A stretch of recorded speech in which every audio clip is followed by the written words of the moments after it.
trying to help me understand the book of Job, said, do you notice how after Job says all these terrible prayers, because a lot of Job's prayers are very similar to this.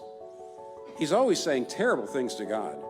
But at the very end, God says, Job has honored me. And he actually turns to Job's friends and says, you better ask Job to pray for you or I'm going to smite you. Job has honored me and you have not.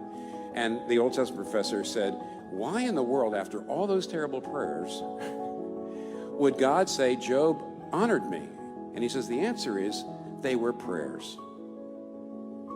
You see, Job was being angry and he was complaining and he was being angry, but he was being angry and complaining to God. He never walked away from God.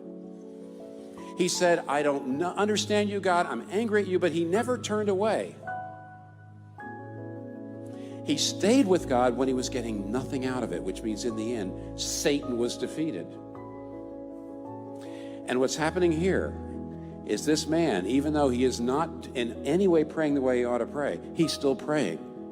He says, darkness is my closest friend, but he's saying it to God,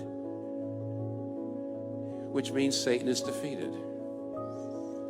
Which means when you go through darkness, if you don't feel God's there, but you hold on anyway and you say, you know what?